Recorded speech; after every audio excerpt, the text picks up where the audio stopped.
E temos um palestrante, o André Martinez. André, pode vir para o palco encontrar a gente? Oi, Flávia. Tudo bem? Prazer estar aqui com vocês. Bem-vindo! André é consultor de grandes empresas e fundações. Dedica-se principalmente ao estudo, design e ativação de estratégias e arranjos que buscam inovação social de forma sustentável e a partir de processos sociais criativos. Obrigada pela presença, André. Bem-vindo, a palavra é sua. Prazer estar aqui, Flávia.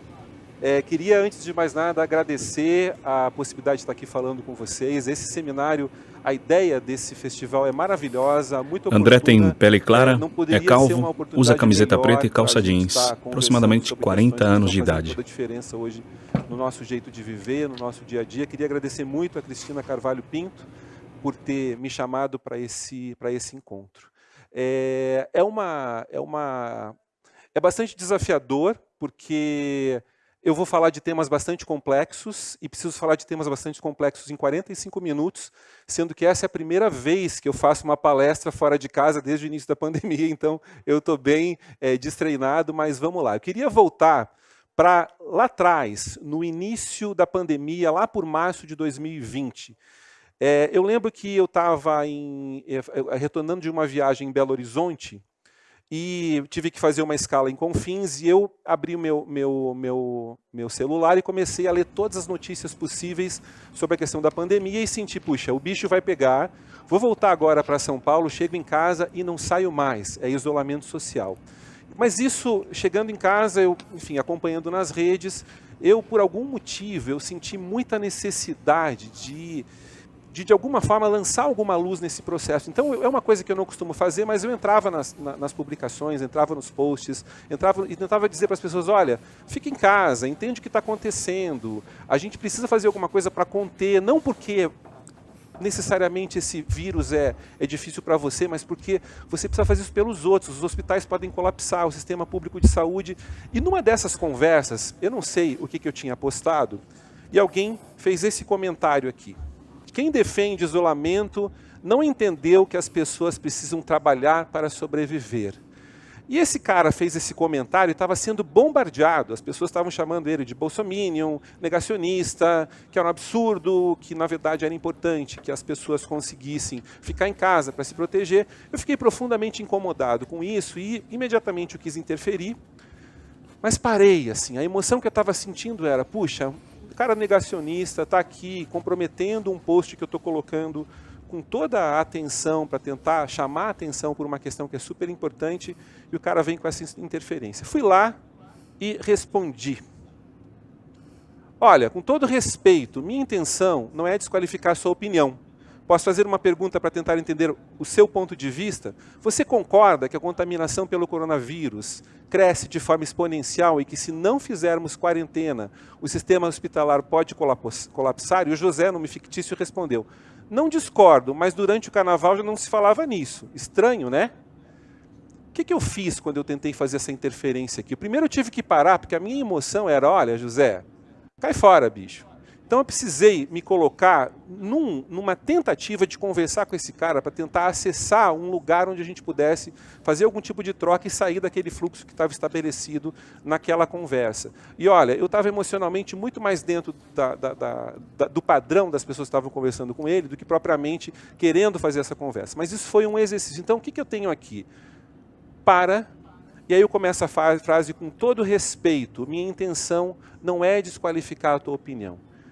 Isso parece, eu estou aqui para falar de diversidade de pensamento, você deve estar pensando, não, mas isso é usual, você está treinado para isso. Não estou. Nós somos seres emocionais. Naquele momento eu não queria conversar assim com ele, mas era importante eu fazer essa pausa para tentar achar um ponto de conexão. E a minha primeira pergunta foi, qual é a sua premissa?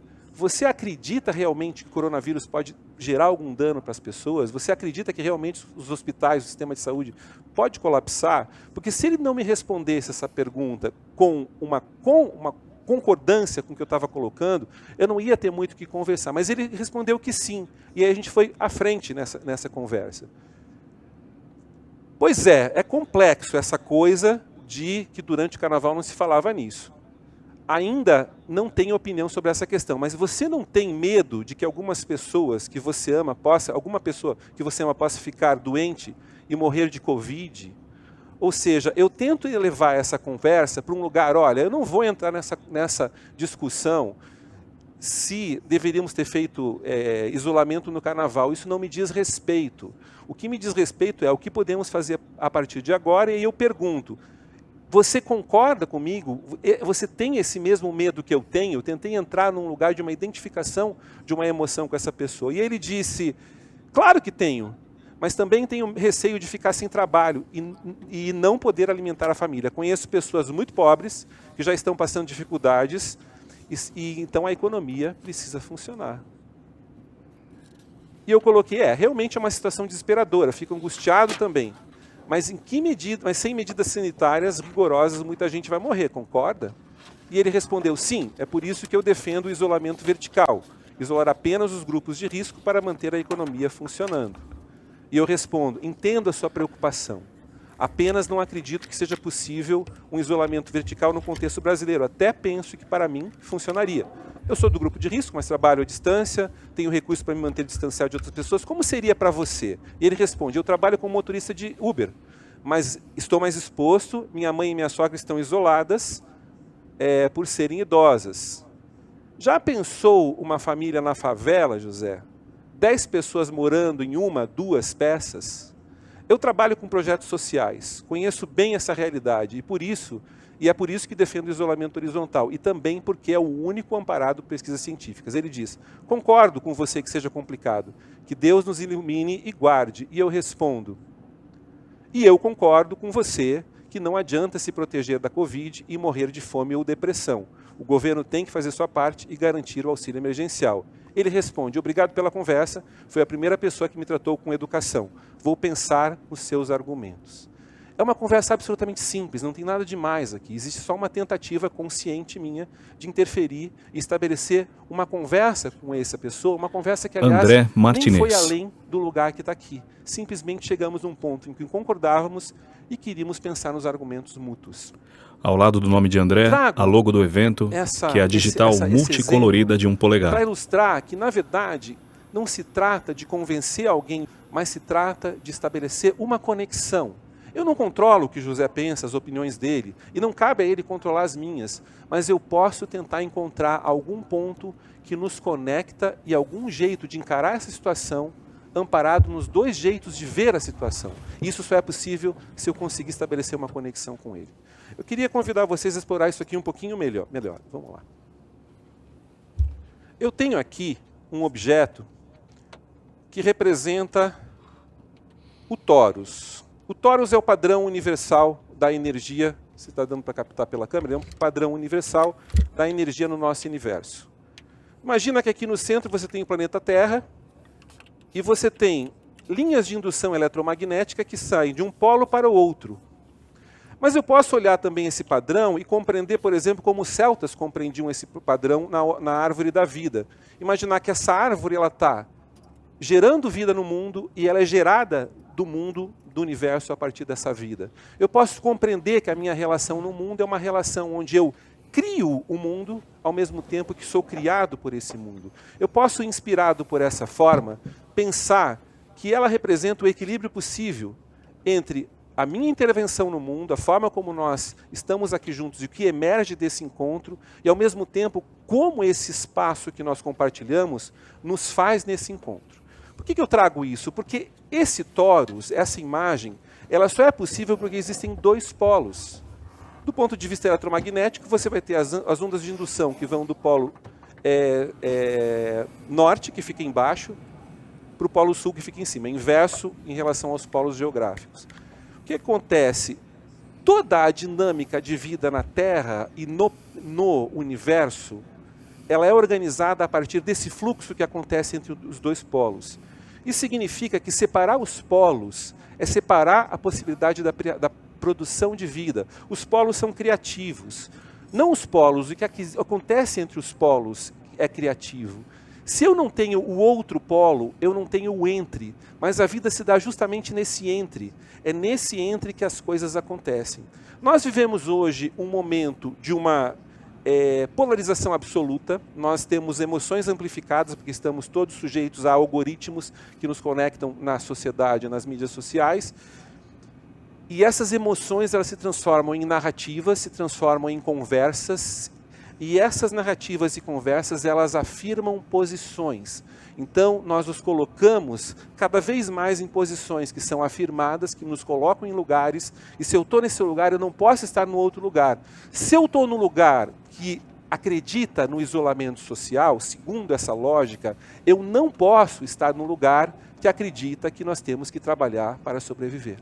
Mas isso é uma ilusão, e na verdade, o que eu proponho refletir aqui é como nós podemos sair dessa polarização, ao mesmo tempo, como saindo dessa polarização eu consigo me manter coerente em relação às minhas posições, aos meus valores, às minhas utopias, mas ao mesmo tempo em movimento, ao mesmo tempo aprendendo. Se a gente volta no Toros, o que o Toros ele nos mostra? Existe, além dessas posições isoladas, um todo.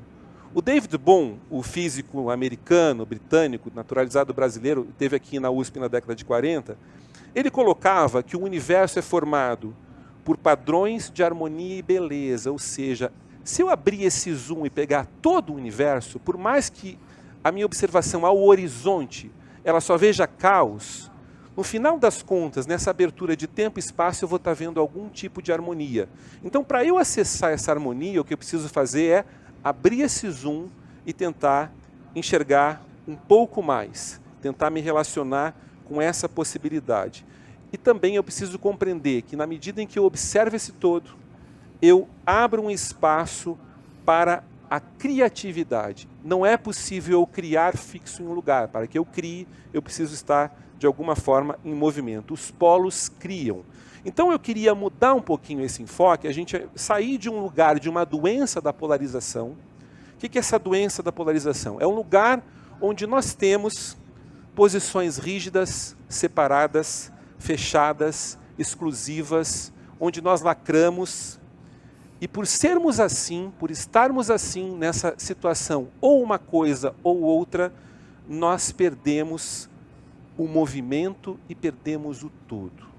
Vejam bem, perdemos o movimento e perdemos o todo. Significa basicamente que perdemos a conexão com a vida. Eu gostaria de começar a falar menos em uma doença da polarização e mais numa polaridade curativa, onde nos abrimos para ver as relações entre os pontos de vista distintos, nos abrimos para ver o movimento que nos convida à nossa divergência.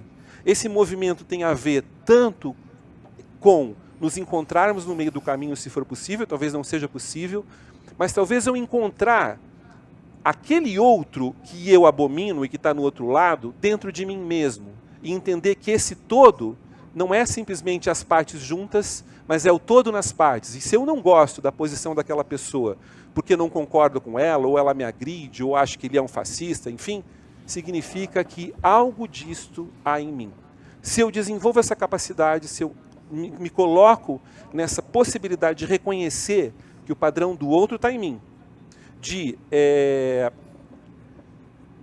reconhecer que o que o outro tem de iluminado, talvez eu também tenha, mas o que o outro tem de sombrio, talvez eu também tenha, mas talvez eu tenha e reprima, muda a minha possibilidade de relação com essa outra pessoa. Essa relação harmônica entre os opostos, ela não é apenas um movimento que existe no universo, falando em cosmos, no que está lá fora. Nós somos tecidos por essa mesma relação. Esse equilíbrio de luz e sombra, de feminino e masculino, de sistematizador e criativo, todos nós trazemos. Nós somos seres autônomos porque exercitamos essa possibilidade de equilíbrio. Porque nós não, como esse slide anterior mostra, nós não conseguimos fugir do outro lado, onde a luz é a sombra, onde a masculina é feminino, onde a um lado há o outro. Mas eu preciso entender como eu coloco isso numa prática, né? Como eu posso lidar, então, com essa diversidade, com essa diversidade que pressupõe a existência de um lado oposto no universo e um movimento entre esses lados, inclusive dentro de mim, como uma prática concreta. Então, eu queria, antes da gente entrar nesse lugar, que a gente espiasse um pouquinho. Estamos falando aqui de algumas coisas. Estamos falando de pensamento. Quando a gente fala em pensamento, a gente está falando também em conhecimento. Quando a gente fala em conhecimento, a gente tem que falar em linguagem. E quando a gente fala em linguagem, a gente acaba falando em conversa. E quando a gente fala em conversa, a gente fala em ação. Queria olhar com mais cuidado para essas relações. Imagina que aqui eu estou no topo de uma montanha observando o universo. Nesse momento que eu estou no topo da montanha, eu estou lançando mão da minha percepção para acessar esse universo. Então eu tenho a minha visão, eu posso usar a audição, eu posso sentir a temperatura, eu estou lançando mão também dos repertórios que eu tenho para observar, eu lanço mão das minhas crenças, das emoções, eu me emociono, aliás a emoção está sempre, porque nós somos basicamente seres emocionais, das minhas memórias, dos meus traumas, dos meus medos, dos meus valores, tudo, quando eu olho para o universo, tudo está junto lá olhando para o universo. E num determinado momento, observando esse universo, tomando contato, percebendo esse universo no meu entorno, eu conheço esse universo. Eu passo a, de alguma forma, compreender relações que são mostradas para mim a partir dessas percepções. Eu sei sobre esse universo. E aqui eu não estou mais falando de uma relação desse fora com o dentro, mas eu estou falando da minha possibilidade de processar esse conhecimento. Tem um autor, Humberto Maturana, que ele tem um aforismo que é: todo conhecer é fazer. Ou seja, quando eu conheço, é o meu organismo, é a minha memória, são os meus repertórios que estão dando forma a esse conhecimento. Eu preciso operar esse conhecimento. Então, não é o conhecimento. Eu até vou mudar a palavra. Menos usar a palavra conhecimento e mais usar a palavra conhecer. Menos usar a palavra pensamento e mais usar a palavra pensar. Porque são práticas. Então, nessa prática, esse universo externo que eu percebo pelos meus sentidos e pela minha sensibilidade, ele se transforma em uma imagem interna. Na medida em que eu comece a olhar para essa imagem interna e criar modelos, eu estou pensando, estou a pensar. E quando eu penso, eu necessariamente preciso lançar a mão da linguagem. Então, pensamento, linguagem, conhecimento operam como práticas de uma forma interdependente. São ações. Mas vejam, se não fosse eu observando esse universo, se tivesse alguém de uma cultura africana, por exemplo, ele estaria vendo o mesmo lugar, o mesmo cosmos, mas ele compreenderia esse cosmos de uma forma diferente, porque essa pessoa ela tem tecidos diferentes que o meu, tem uma linhagem diferente, tem histórias, tem memórias, tem tensões, conflitos. Ela é feita de experiências distintas da minha e ela vai significar e criar um pensamento a partir de elementos de simbólicos de uma linguagem que talvez não me pertença. Então, não vemos o universo da mesma forma. Eu vejo o cosmos de um jeito e essa pessoa vê de outro jeito. Mas ambos podem compartilhar esse pensar com outras pessoas lançando mão da linguagem. E quando nós compartilhamos esse pensar com outras pessoas lançando mão da linguagem, por quê? Nós passamos a ideia, como eu estou passando aqui, tentando fazer uma palestra, nós compartilhamos uma experiência, nós consensuamos uma prática entre nós, um jeito de estar, de conviver, uma cultura compartilhada. Lançando a linguagem, nós estamos operando a ação. Nós estamos no domínio da prática. Esse autor que eu gosto muito, Ian McGilchrist, ele traz essa frase que eu gostaria de olhar com um pouco mais de atenção com vocês. Nossa maneira de pensar, nossa maneira de prestar atenção no mundo, afeta o mundo ao qual estamos prestando atenção. Tem pelo menos duas questões importantes aqui. A primeira é essa evidência.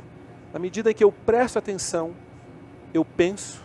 Na medida que eu penso, eu conheço. Na medida que eu conheço, eu lanço mão da linguagem, interajo com outras pessoas, ajo, me emociono, e por estar no mundo, pensando, conhecendo, linguageando, agindo, eu transformo esse mundo. E aí eu entro naquela imagem do Thoros novamente. Eu produzo o mundo e ao mesmo tempo sou produzido com esse mundo. Mas o que ele traz aqui que me chama a atenção é que ele fala assim, a nossa maneira de prestar atenção. Ou seja, é inevitável que eu seja afetado pelo mundo e que afete o mundo. É inevitável que o meu jeito de pensar e conhecer interfere na minha prática e na minha imaginação, e nas minhas expectativas, nos meus sonhos e nas minhas emoções. E é inevitável que, ao interferir nisso, a minha prática interfira no mundo. E eu não posso mexer nisso. Mas eu posso mexer na minha maneira de prestar atenção. Eu posso prestar atenção com mais profundidade. Eu posso prestar atenção com menos julgamento. Eu posso parar para ouvir. Eu posso tentar, numa troca de Facebook, sair do modo lacração e começar a tentar entender por que aquela pessoa pensa assim, talvez fazendo mais perguntas do que tentando impor meu jeito de pensar sobre ela. Eu posso operar e modular a minha maneira de prestar atenção no mundo. E com isso eu mudo a forma como eu afeto no mundo ao qual eu presto atenção. Agora tem um problema nesse processo, bastante complicado. A nossa forma de percepção do mundo e, portanto, o nosso pensamento, o nosso conhecer o mundo, ela é autocentrada. Quando cada um de nós aqui observa o universo, nós observamos o universo a partir de um centro. Nós estamos, de alguma forma, enclausurados nesse corpo que vê, nessa memória que existe nesse corpo que percebe. Nós estamos contemplando esse universo a partir de um ponto de vista que é desse lugar onde eu estou, e eu posso sair daqui para outro lugar, eu vou continuar estando no centro, porque é a minha percepção que é o centro, ela é autocentrada, mas nós criamos a ilusão de que estamos vendo o mundo. Mas, na verdade, o que nós estamos vendo é a nossa visão do mundo.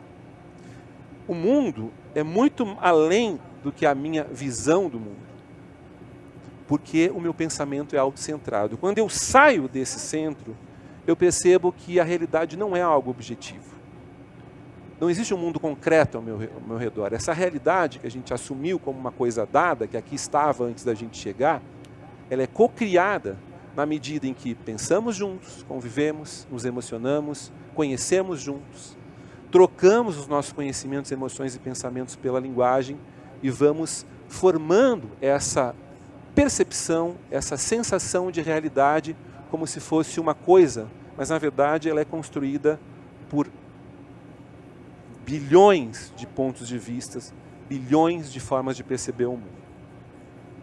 Se eu tivesse presencialmente, eu ia fazer um teste com vocês. Como a gente está à distância, eu coloco aqui essa imagem que quiser, dá um print screen nela, ou a imagem de um busca cubo na internet esse cubo. Se você olhar esse cubo, você vai ver um cubo. Mas algumas pessoas vão ver um cubo como se estivessem observando um cubo em cima da mesa, e algumas pessoas vão ver esse cubo como se ele estivesse flutuando no ar. E algumas pessoas vão ver tanto em cima da mesa quanto flutuando no ar. Porque eu posso ver esse cubo de muitas formas. Entre o que está desenhado ali, que são um conjunto de traços, e o jeito que eu percebo o cubo, existe uma coisa chamada fenômeno, que é a percepção muito particular que eu tenho dessa imagem externa. Ou seja, quando a gente vê, a gente não vê apenas o que está lá. O nosso pensar está entrelaçado com esse ver. Eu vejo literalmente construindo a imagem que eu vejo. Aqui a gente está vendo uma imagem simples, que é um cubo. Mas imagina ver o fenômeno da pandemia começando no Brasil, com informações desconectas e fragmentadas, num ambiente de extrema violência e de absoluta falta de conversa, de diálogo, de capacidade de troca. Que fenômenos surgem? Que percepções distintas de realidade surgem? Mais um testezinho rápido, esse aqui não tem como fazer aí de casa, quem está, mas eu tenho, pode procurar no meu site lá, sociocreativo.info.observe, eu deixei a imagem disponível para quem estiver em casa poder fazer o teste. Se você observar esse ponto por alguns instantes, com um olhar fixo, não precisa nem fazer muito esforço, é simplesmente observar o ponto por alguns instantes, essa nuvem em torno, ela desaparece. Então, quando a gente foca num jeito de ver, numa determinada distinção do mundo, nós deixamos de ver tudo aquilo que não está criado a partir dessa distinção que nós fazemos. Parece ilusão de ótica, mas é muito mais complexo do que isso, porque nós criamos aqui conflitos, criamos distâncias. No centro da tela branca, um pontinho preto. Ao redor desse pontinho preto, essa ilusão, uma nuvem esfumaçada na cor cinza. A nossa percepção, o nosso conhecer o mundo, e, portanto, o pensamento que estabelecemos dele é do mundo em si, nos cria mais ou menos uma situação como essa. Se o meu pensar é autocentrado, o que eu ganho com a diversidade? Opa! eu ganho a possibilidade de enxergar um pouco mais dessa complexidade, de enxergar um pouco mais desse todo, além dos fenômenos que só eu posso produzir com o meu corpo, com a minha memória. Eu posso lançar mão da relação com a outra pessoa para enxergar mais. Eu posso lançar mão de uma percepção do universo que continua sendo a partir do meu centro, porque eu não tenho como me conectar no sistema nervoso da outra pessoa, mas que me permite me alargar para ver as coisas em perspectivas um pouco mais amplas do que a que eu consigo ver do lugar, no tempo e espaço onde eu estou. Eu consigo ver mais do universo, da natureza, ver mais da natureza das coisas. Para que isso seja possível, eu preciso aceitar que esse olhar que vê, que permite conhecer e que permite pensar, e aqui eu falo olhar como percepção, tá? Pode ser a escuta, pode ser outras formas de conexão. Ele é alargável. E quem me ajuda a alargar esse olhar, quem me tira dessa prisão do meu centro é a outra pessoa. A outra pessoa, né? É difícil lidar com a outra pessoa, porque a outra pessoa é diferente da gente, ela não quer enxergar as coisas como a gente quer. Primeiro, essa outra pessoa quem é? Essa outra pessoa pode ser um colega, essa outra pessoa pode ser uma autora muito importante, essa outra pessoa pode estar vivendo aqui comigo na minha casa, ou pode estar no outro lado do mundo, essa outra pessoa pode ter nascido no século XV. Essa outra pessoa é alguém que eu tenho contato a partir do conhecer dela, esteja ele vivo agora ou seja um registro. O mais importante é que essa outra pessoa é um outro centro e ela é completamente diferente de mim, é um centro completamente diferente do meu.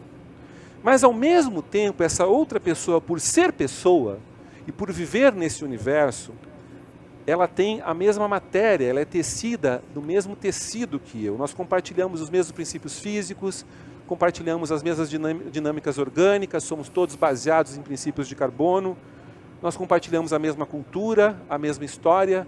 Em algum lugar lá atrás, desde o Big Bang até agora, nós nos conectamos em uma história única. Significa que, olha que contraditório, né? Ao mesmo tempo que essa pessoa é completamente diferente de mim, ela é completamente igual a mim. Essa pessoa é uma janela, como eu disse, para a gente ver o universo, mas mais do que isso, e talvez aí seja a principal importância de eu conseguir estabelecer essas relações abertas com a outra pessoa, essa outra pessoa me ajuda a ver a mim mesmo e, portanto, tomar consciência de como vejo, como conheço, como penso. E ao tomar consciência de como vejo, conheço e penso, eu consigo interferir no meu jeito de perceber o mundo e, portanto, no meu jeito de interferir no mundo. Essa outra pessoa, quer ver um exemplo? Então, assim, sabe aquela pessoa que você olha e diz assim, puxa, esse cara...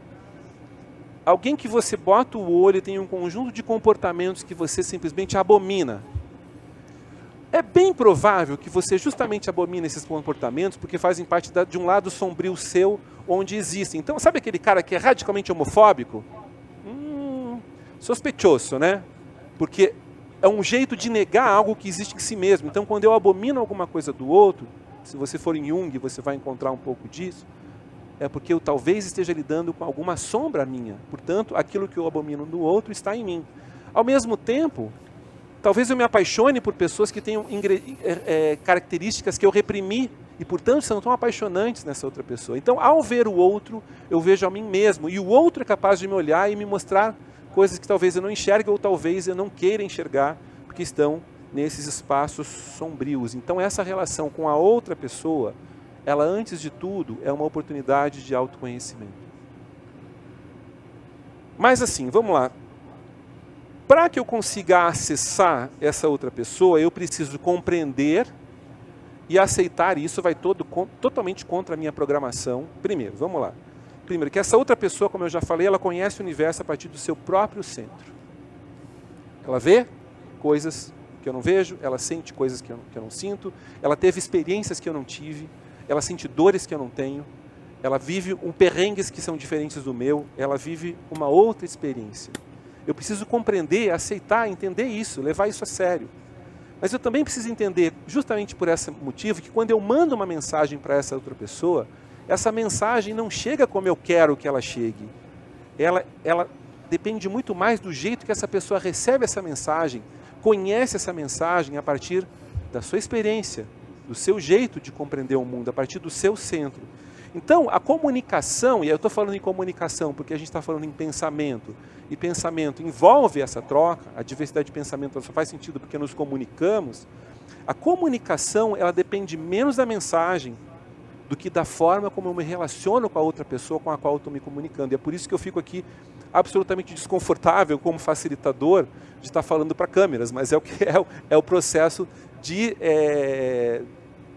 transição que nós estamos vivendo. Temos que enfrentar esses desafios, porque eu não estou vendo o rosto de quem eu estou falando, então eu não sei como o que eu estou falando está sendo recebido. Mas isso é muito importante para que eu possa estabelecer essa relação. A comunicação depende muito mais da relação do que simplesmente da passagem da mensagem. E quando eu estou na relação... Oi? Só para dizer que eu estou aqui com você e que está fazendo todo sentido. Flávia, a sua apresentação. Queria que você estivesse aqui na frente para eu poder olhar para o seu rosto. Eu também. Obrigado. Eu também. Mas nós estamos com uma audiência muito alta, os comentários bombando no chat. Que bom. Está fazendo todo sentido, porque você está conectando uma série de ideias que os nossos painelistas anteriores nos trouxeram. Muito bom. E você chegou num ponto agora que eu acho que ele é bastante inquietante até, que é o modo como a gente se relaciona e o modo como a gente transmite e recebe as mensagens, né? E na verdade, Flávia, acontece que essa é a grande crise, né? É nesse lugar que nós estamos hoje, essa grande dificuldade. Acho que tem algumas questões. Primeiro, existe aí essa questão emocional. Esses algoritmos que estão no nosso dia a dia, eles nos engolem. E eles controlam de alguma forma essas emoções. Então é muito difícil estabelecer uma verdadeira conexão contigo se eu estou me sentindo péssimo e se eu tenho medo de você, né? Então, outra coisa, essa impressão que a gente tem que a informação é conhecimento. Então eu acho que já te conheço. Eu já te julguei e já te parametrizei por aquilo que está vivo em mim, mas não está vivo em você. Mas, ao mesmo tempo, tem esse outro lado. Tipo, a gente tem toda a tecnologia. Eu não estou reclamando que você não está na minha frente na plateia, mas tem milhares de pessoas assistindo isso e é absolutamente maravilhoso. Então, azar que eu não estou me sentindo confortável. Vamos em frente, vamos enfrentar essas questões. Porque a relação ela pode acontecer em diversos planos. Eu acho que o mais importante nessa questão de nos afetarmos é entender que esse outro ele pode me incomodar. Então, você pode estar me incomodando de alguma forma. Ou você pode me inspirar. Não importa, me inspirando ou me incomodando, você está me fazendo mexer. Você está me colocando em movimento. E é esse o movimento, a verdadeira comunicação. Esse é o verdadeiro movimento. Eu acho que é essa a grande coisa que a diversidade do pensamento nos traz. É nós irmos nos amalgamando mutuamente pelas nossas distinções, por sermos seres diferentes. Mas aí tem um grande problema. O conflito, né? O tal do conflito. E a gente, nós não estamos sabendo como lidar com esse conflito, né? Porque nós não temos treino. O conflito existe. Nós aprendemos que a única forma de resolver o conflito é pela força. Vou usar a força do argumento, eventualmente a força bruta, está super na moda usar a força bruta, a força da invalidação do outro, da negação do outro. Então, com isso, a gente, pelo trauma que a força gera, a gente entende que conflito é uma coisa ruim. Mas se eu deixar de tentar resolver o conflito pela força, e me colocar muito mais numa energia de tentar compreender o conflito e acessar o que ele me ensina, tudo muda. Eu passo a ver nesse espaço do conflito uma oportunidade de crescimento, uma possibilidade de expansão, de transformação, de sair da minha convicção. E aí eu vou ter que lançar mão para um recurso, né? Que é o seguinte, vamos lembrar do meu chat lá, que eu coloquei no início da palestra? Olha só, lá a discussão começava um pouco nesse lugar. Ou estamos lidando com o domínio sanitário, que envolve ficar em casa para preservar a saúde, ou estamos lidando com o domínio econômico, que é ir para a rua e trabalhar para gerar renda. Nessa fragmentação, ou uma coisa ou outra, eu preciso tomar uma decisão, eu preciso fazer uma escolha. É isolamento sim ou isolamento não? Então parece que há uma redução numa complexidade, como se isso fosse o suficiente para responder às questões que o universo nos traz. Agora, se você parar para pensar e olhar isso de um outro jeito, que é um pouco o que aconteceu naquela conversa, eu posso pensar, sim, é um problema econômico-sanitário. Eu preciso preservar a saúde, sim, e preciso dispor de renda, sim, óbvio. É uma coisa tão básica, né? Quando a gente abre esse Zoom e vê tudo junto, parece tão básico que não tem lado. Nós somos formados justamente por essa inteireza, pelos dois lados. Então, isolamento, sim. Só que não é uma questão da pessoa ir trabalhar, porque se eu abrir o Zoom, eu estou vendo mais dados.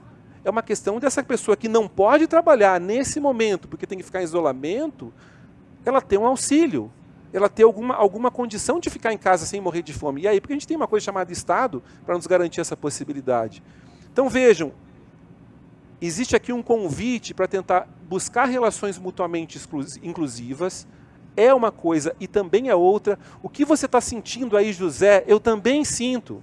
Eu também estou preocupado com renda, eu não estou no lado oposto, bicho, a gente está no mesmo barco. Então, olhar dessa forma pode mudar a história que nós estabelecemos a partir de agora. Eu nunca mais conversei com o José, mas saí de lá muito feliz, porque nós dois ficamos pensando a partir daquela conversa. E isso com certeza mudou alguma coisa em mim e mudou alguma coisa nele. Agora, se a minha reação for me encerrar nas minhas percepções, me encerrar nas minhas crenças, nas minhas convicções, que preço eu pago por isso? Primeiro, trava o meu desenvolvimento. Eu vou me transformando numa pessoa cada vez mais fundamentalista, uma pessoa cada vez menos capaz de compreender a complexidade que as coisas realmente têm. Ao mesmo tempo, fragmento o mundo, e aí eu sou co-criador do quê? Não de um mundo, eu sou co-criador de violência. Na medida em que eu não admito outra forma de pensar que a minha, eu fragmento a realidade, porque lembre-se, somos produtores dessa realidade.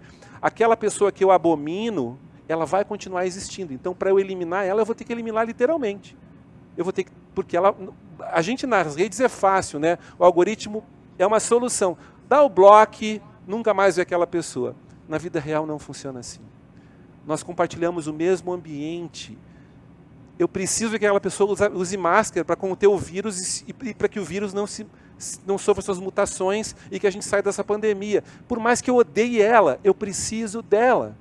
Eu preciso dela para ter um sistema democrático. Por mais que eu não goste, eu preciso dela. O outro está ali e nós somos interdependentes, queiramos ou não. Então, quando eu me coloco nesse espaço de radicalismo, é a minha posição e não a do outro, antes de mais nada, eu sou alguém que está produzindo violência. Mas quando eu me coloco em movimento, eu tenho uma oportunidade de reconstruir tudo isso, de alguma forma. Eu estou meio perdido no tempo, mas eu vou seguindo aqui até que alguém me dê um basta aqui. Tá bom? Estamos tranquilos, por enquanto. Legal, maravilha. Parece fácil, né? Falando assim, deve ter gente aí pensando que eu sou meio poliana, que lindo isso, vamos aceitar o outro, porque não é a tua tia do pavê, né?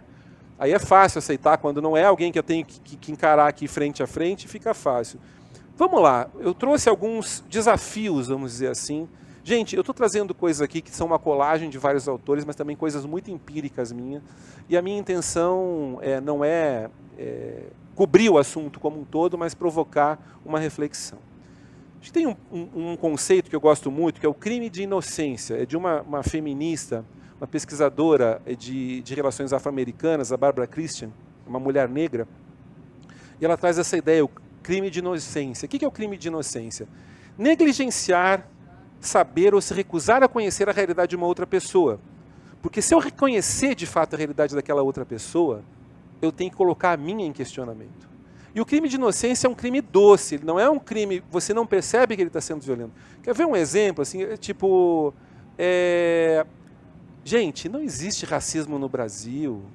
Da onde racismo no Brasil? Tenho vários amigos negros, são muito felizes. Ou, gay é tão legal, né? Eu tenho vários amigos gays, são alegres, divertidos. Adoro gay. Gay é super bacana. É super bom ter amigo gay. Não, ela é uma mulher extremamente competente, além de tudo é linda.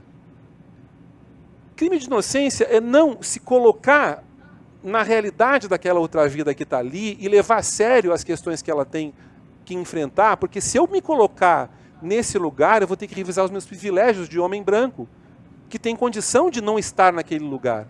Então, para mim, é fácil dizer que não há racismo. Eu não sofro racismo. E mais do que isso, eu me recuso a compreender o que significa sofrer racismo. Se eu expando essa capacidade de pensamento, isso vai me colocar numa oportunidade para ir além desse crime de inocência. Mas o fato é que depende de muita determinação minha, porque há um preço. A nossa sociedade, antes de mais nada, é uma sociedade exclusiva, uma sociedade de privilégios, de injustiças, e eu preciso conseguir operar, de alguma forma, o preço das minhas escolhas. Outra questão, consciência de quando estamos julgando. A gente diz assim, ouça sem julgar. Eu fico pensando, olha, eu tenho treinado isso, eu não sei se eu sou capaz de ouvir sem julgar. O que é julgar? Eu validar ou não o que aquela pessoa está dizendo em função de um repertório que eu acredito, em função de um valor que eu pratico, em função de uma crença que eu tenho, e se não estiver de acordo com aquela crença, com aquele repertório, é inválido. Estou julgando. Está errado o que você está dizendo. Bobagem. Como eu evito julgar essa pessoa? Eu preciso entender porque ela está dizendo o que está dizendo, porque está pensando o que está dizendo, e preciso compreender que validar o que ela está dizendo não significa concordar.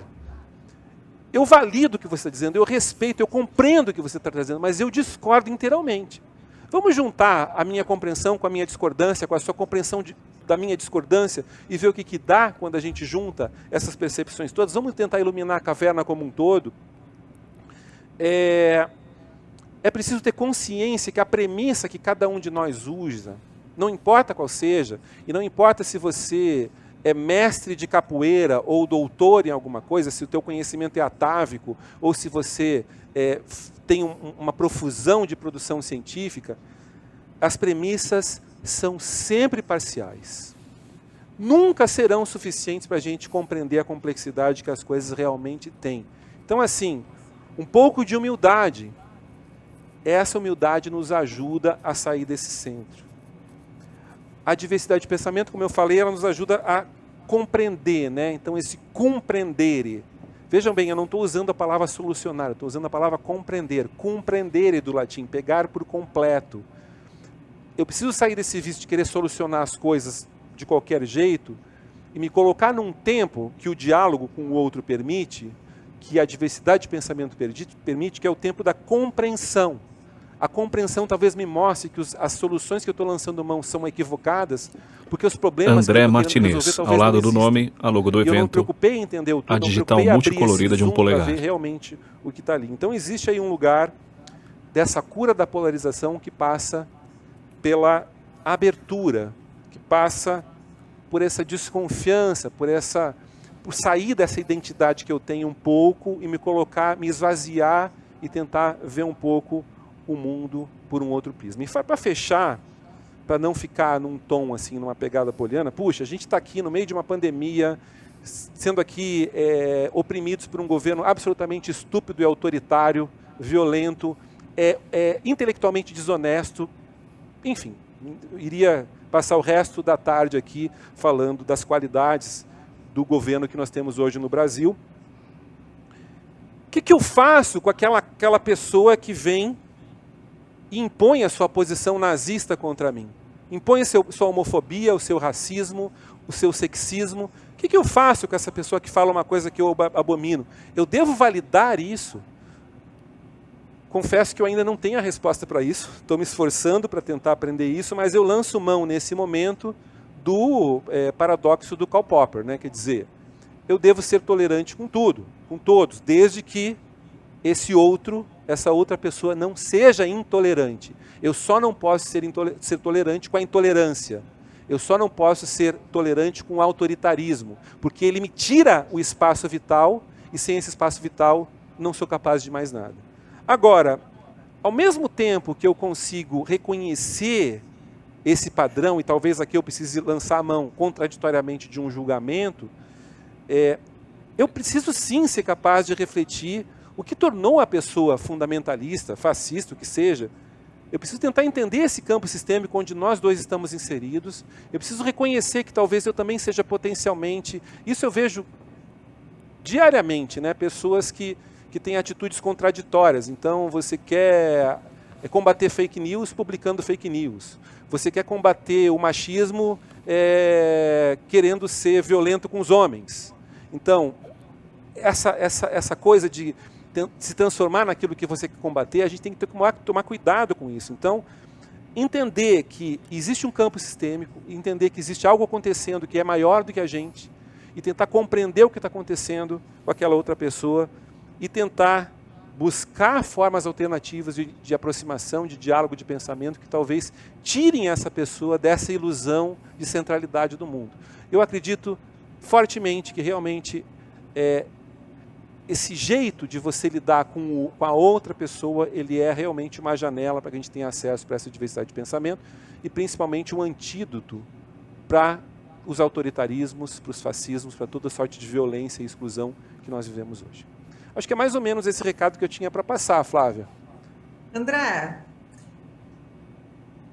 disso que você falou, tem uma pergunta aqui que eu acho que isso ajuda a esclarecer. Como impedir que a raiva se torne maior que a gente?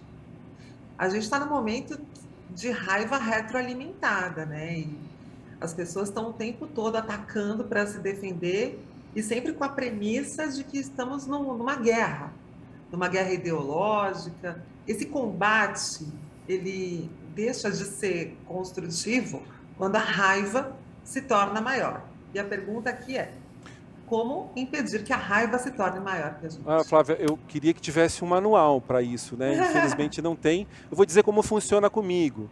Para mim, e eu sou muito raivoso, eu sou uma pessoa que as minhas emoções, eu choro fácil, eu fico bravo fácil, eu estou sempre com as emoções à flor da pele. Para mim, é um pouco lançar a mão da razão. Assim, se eu for raivoso, essa raiva vai reverter contra mim.